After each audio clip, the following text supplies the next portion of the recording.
Also mein Name ist Christian Weiß und ich war jetzt tatsächlich bis zum Frühjahr beim Polizeipräsidium München beschäftigt, als Leiter vom Einsatzabschnitt Ost. Das heißt, da war ich für 2/3 der Fläche vom Polizeipräsidium München zuständig.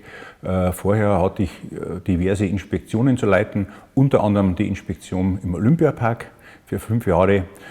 Und ehrenamtlich habe ich nebenbei immer bei dem Verein Münchner Blaulicht e.V. gearbeitet und da bin ich aktuell der Vorsitzende.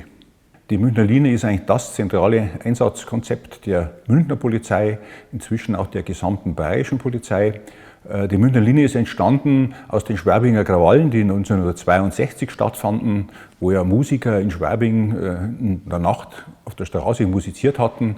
Es war eine Ruhestörung, Polizei wurde gerufen, dann wollten die Musiker nicht aufhören und dann ist die Situation so eskaliert, dass es dann zu Ausschreitungen kam und eigentlich zu einem mehrtägigen Aufruhr, immer in Schwabing, wo dann die Demonstranten die Polizei geschlagen haben, die Polizei hat die Demonstranten geschlagen und das war natürlich eine sehr unschöne Geschichte. Da war damals dabei der Herr Dr. Schreiber, der war damals der Leiter der Kriminalpolizei und wurde dann 2 Jahre später zum Polizeipräsidenten ernannt. Und der hat dann eben diese sogenannte Münchner Linie ins Leben gerufen. Das heißt, er hat gesagt, das geht nicht mehr so wie in der Weimarer Zeit mit obrigkeitlichem Verhalten von der Polizei, sondern man muss versuchen, mit psychologischen Mitteln, den psychologischen Mitteln Vorrang zu geben, bevor man sozusagen zum unmittelbaren Zwang zur körperlichen Gewalt greift. Und das ist also so der Tenor, psychologische Mittel einsetzen, Kommunikation, Deeskalation, solange als möglich. Dann allerdings natürlich trotzdem konsequent zu bleiben. Und das ist die Münchner Linie, die damals erfunden wurde und die sich seitdem immer weiterentwickelt hat. Dr. Schreiber hat das so verstanden, das immer so plakativ in Sprüche zu kleiden.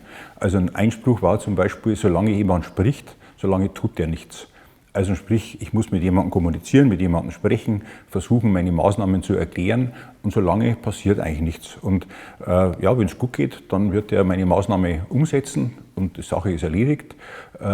Wenn trotz allem Reden das nichts hilft, dann eben diese konsequente Linie zu sagen, dann muss man die Straftat verfolgen und auch sozusagen diesen Straftäter dem Richter dann zuführen mit unmittelbarem Zwang, mit körperlicher Gewalt. Wesentlicher Bestandteil des Konzepts Münchner Linie ist noch die Differenzierung, dass man eben sagt, wenn Sie einer Menschengruppe gegenüberstehen, gibt es ja da immer verschiedene Beteiligte. Es gibt Rädelsführer zum Beispiel, die da das große Wort führen. Es gibt vielleicht so Mitläufer, es gibt auch vielleicht nur Neugierige. Und da zu differenzieren und auch die Maßnahmen zu differenzieren, das war so ein wesentlicher Bestandteil des Konzepts, nämlich zu sagen, diejenigen, die Straftaten begehen, die aufwiegeln, gegen die muss man sehr konsequent vorgehen, gegen die anderen eher abgestuft, weniger konsequent.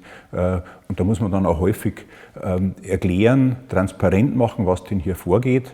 Dr. Schreiber hat da zum Beispiel die sogenannten integrierten Beamten, die heißen heute Kommunikationsbeamte, eingeführt, die nur dafür da sind, um diese polizeilichen Maßnahmen zu erklären und umstehend zu sagen, was denn hier überhaupt vor sich geht. Der psychologische Dienst wurde ja dann 1964 eingeführt. Da wurde damals der erste Psychologe bei der Polizei eingestellt, der Herr Dr. Umbach.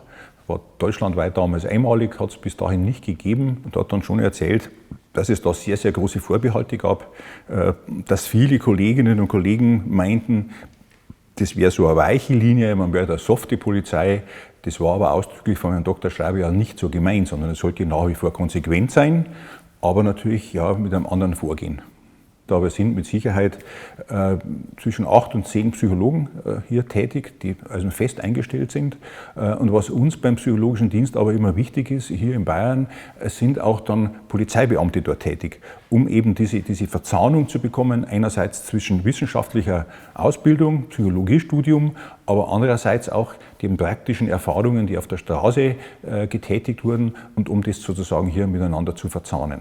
Oder wenn man jetzt ins Einsatzgeschehen geht, wenn man zum Beispiel Fußball nimmt, im Fußball gibt es vorher immer Absprachen mit den Vereinen, mit den Fanvereinigungen, man spricht miteinander, stellt euch vor, was wollt ihr machen, welche Choreografie soll im Stadion stattfinden, wie weit können wir das tolerieren, wie weit können die anderen einen Kompromiss eingehen. Also da versucht man eben vorher schon Absprachen zu treffen, seine Interessen darzulegen, aber auch die Interessen des anderen und dann da eine gemeinsame Lösung zu finden.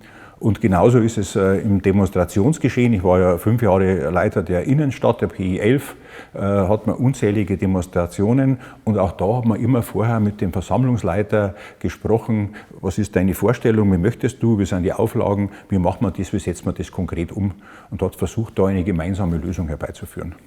Also ich würde mal sagen, im Rückblick verändert hat es sich insofern, als die Kooperation und die Zusammenarbeit zwischen den Beteiligten wesentlich enger geworden ist und jeder eigentlich seine Aufgaben kennt, was früher nicht so ausgeprägt war.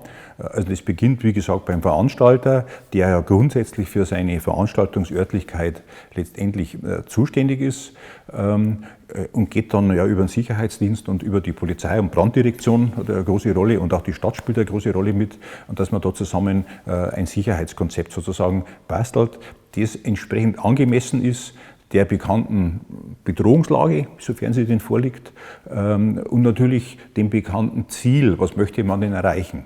Man kann da als typisches Beispiel jetzt nehmen das Oktoberfest, dieses Jahr findet es ja wieder statt. Da ist ja immer auch natürlich die Diskussion, und das ist ja richtig so, wie weit wollen wir denn da Sicherheitsmaßnahmen oder müssen wir denn Sicherheitsmaßnahmen ergreifen? Wenn man ein Fest wie das Oktoberfest 100% sicher machen wollte, 100%ige Sicherheit wird es ja nie geben, aber möglichst 100%, ja, dann müsste man eigentlich so wie beim Flughafen diese Schleusen einbauen. Jeder, der durchgeht, wird komplett durchsucht. Jeder, der durchgeht, bräuchte vorher eine Eintrittskarte. Die Frage ist dann, ist denn oder dieses Fest, das wir dann eigentlich wollen? Wird es nicht mehr sein. Also ist man eigentlich immer gezwungen, irgendwie Kompromisse zu machen. Also, und da ist immer so, diese Balance zu finden zwischen Sicherheit, diesen Spagat zu machen, zwischen Sicherheit einerseits, ja, und unserem freiheitlichen Lebensgefühl andererseits.